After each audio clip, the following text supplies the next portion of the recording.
Good morning students. As you may have decided to prepare for UGC-NET examination in English literature, it is really important for you to understand some basic facts, some basic truths so that you can prepare ahead. Whenever we talk about making career in any subject or getting a job in India, then it is always about competitive exams. It does not matter from where you have done your graduation. It does not matter from where you have done your post-graduation. Yes, it matters a little, but at the end we have to prepare for competitive exams and we have to crack it to make our finances, to make our career go ahead in future. Talking about UGC-NET examination, particularly in the subject English literature, it requires at least 6 months to prepare, at least 6 months of consistent, dedicated, disciplined study to pick the wavelength or to build the momentum. The exam happens twice a year in the month of June and December, but after COVID-19, things have been a little mismanaged by NT&NET. So the exam is now conducted once a year since 2019, 2020, 2021, only once a year.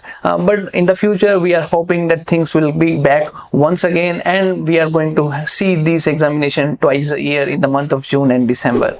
The very first, the hard and bitter truth I want to share with you is that only 1% of the students qualify this examination in their first attempt.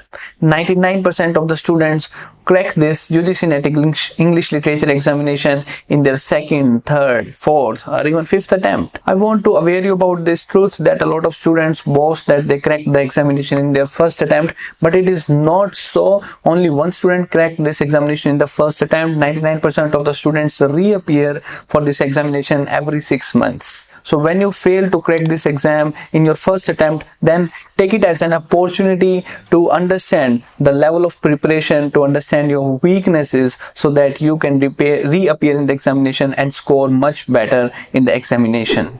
Also, make sure that you have a financial support so that you can study peacefully for the next 6 months to 1 year. Yes, you may have to spend your time, but along with the time, you must have some finances so that you can fund your education, so that you can purchase books, so that you can purchase mock test series, take the printouts from the cyber cafe, use the internet, or you can have the stationery items with you so that it will be helping you to make the notes, or you can say you must have some financial support to get yourself in a coaching class. Maybe you want to opt for self-study, and in this case you may also have to spend more time, as if we compare to the student who is going to take the coaching, you have to spend a little more time if you are going to do self-study, and you may have to join some library also. So there will be charges of library and then the transportation cost from going from your home to the library, so on and so forth. But make sure you are spending your money wisely,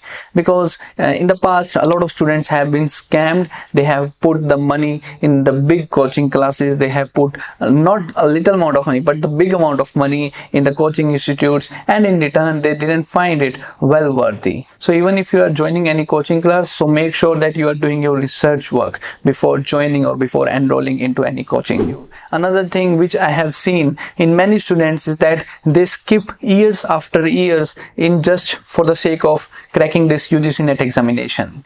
Don't do the same mistake. As soon as you complete your graduation, get enrolled into post-graduation program.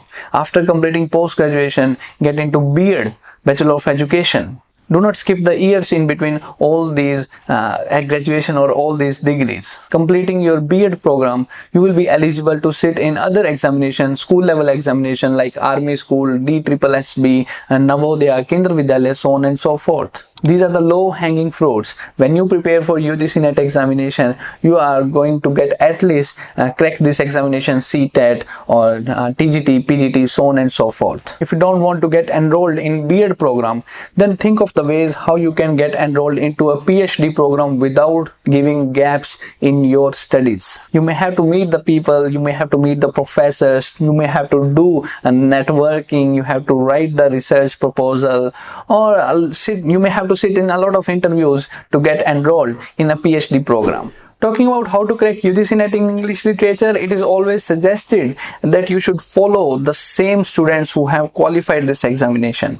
Read the same books what the qualified students have read the books. Refer the same sources what the qualified students have referred the sources. Get guidance from a mentor who is transparent enough to share with you the exact same strategy. There are two ways to prepare for this examination. The first one is to get the coaching and enroll yourself into coaching and get the guidance from someone who is into this field for the last many years. There are a number of educators teaching here on YouTube, so you can go with any of the tutor and make sure that you are going for the tutor which you have trust in.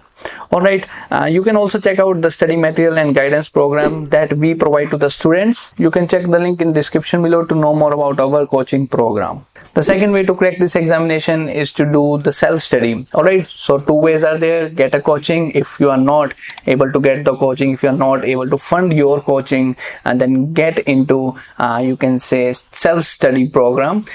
Do your self-study. There are a lot of students who crack exam every year by doing self-study. I have shared every possible free source that will help you in doing self-study in one of my videos. You can watch this video on 9 free resources to help you crack English Literature examination. To make your work a lot easier, I have also mentioned the list of books in one of my videos. I will give the link of that video in the description below also. Go through those books, make sure you are highlighting whatever you are reading. Make sure you are writing down the notes from the books you are studying and revise those notes at least 10 to 12 times before the examination. The last and important thing I want to share with you is that understand the syllabus of English literature is very wide. It is not about the syllabus that you have studied in your graduation and post-graduation program. It is just a tip of iceberg. 10% of the syllabus you have already studied in your graduation and post-graduation. In the remaining 90% of the syllabus you are going to cover while you are preparing for this examination. It is almost impossible to crack this examination 1 month before the examination because a lot of students think that the way they studied in their post-graduation program, 1 month before the examination, they completed their graduation, they completed their post-graduation. It does not happen the same case in UGC-NET English Literature examination. Minimum requirement is to study 6 months every day, 5 to 6 hours, to build the momentum, to build the discipline, to study every single day. There will be a lot of failures, disappointment, there will be a lot of doubts while you are on this journey, and you may also think of giving up this examination. But I suggest you that if you are improving every passing examination, then do not quit. If you have the score in your first attempt, like for instance 75 percentile in your first attempt, and then in the second attempt you improved that score to 85 percentile, and in the third attempt you have improved that score to 95 percentile, and then it is a sign that you are improving, and in third or fourth attempt you are surely going to crack this examination. But I hope and pray that you will be one of those students, that 1% student who crack this examination in the first attempt. All my wishes and prayers for your future. So this is what all I have to share in this video. I hope you found the video worth your time. That's it for this video. Thank you.